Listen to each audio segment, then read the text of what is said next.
Really, I want to talk about the behaviors that this born digital generation are exhibiting in relationship to things like time, money, language, space, and not as much technology, new school hoopla, no retinal scanning, none of that. The meaning of money is completely out the door. If you're in banking, you have a serious brave new world in front of you. This is a friend of mine, Justine, and she has 181 virtual gifts. That's the little cupcake, the little happy birthday balloon. How many people here have sent a virtual gift before? If you haven't, some of you are probably lying. A few of you have. How many people received a virtual gift? A lot more of you seem to receive them. So someone spends £1 or $1 every time they send those. And you've got the red rose for $1, and you've got the My Little Pony for $1, and the monkey and the kiss, and it's all these little things. And you've got things like the rainbow flag up there on the top right that's only got 2,655 of them left.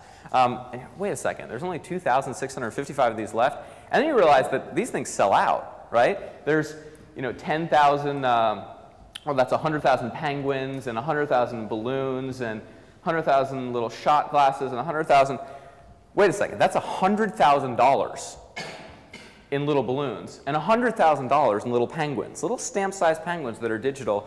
And this is a market that has an absolutely immense amount of demand with no supply issues.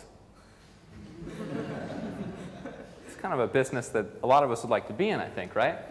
Facebook now does about $1 million a month in this kind of stuff. Are you surrounding yourself by enough people who are born digital in your workforce? Not as interns, not getting your coffee, not as lackeys, but actually people in the decision-making process that will say, wait, you're not following the rules here. That's not how it works on Foursquare. Or Facebook doesn't work like that.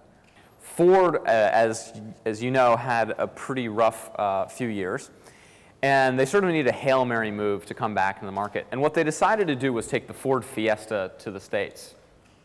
The Ford Fiesta, I know, has been here forever, and it hadn't been in the States in something like 30-plus years. And them, in partnership with their agency, came to us and says, we want to bring the Ford Fiesta to the States. It's not going to make it there until, I think, fall of 2011. But before we bring it there, we want to figure out if we can sell a lot of them before we get them across the ocean. Yeah, that's a really good idea. Selling things before you make them. 2 thumbs up, right? As is raising an immense amount of awareness. And so we don't want to do advertising. We don't want to do films. We don't do out of home. We don't do something really good on the internet. And we know that you guys understand how things spread. So they came back to us and said, we have 100 cars. They're 2011 Ford Fiestas. And we challenge you to create as many unpaid impressions as possible. Okay, I think we can do that.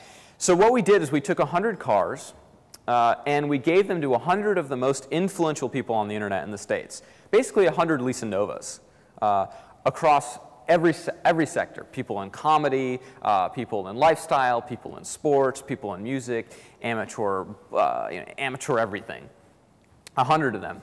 We gave them the car with free gas, free insurance, and free parking for 6 months in exchange for filming 1 monthly mission.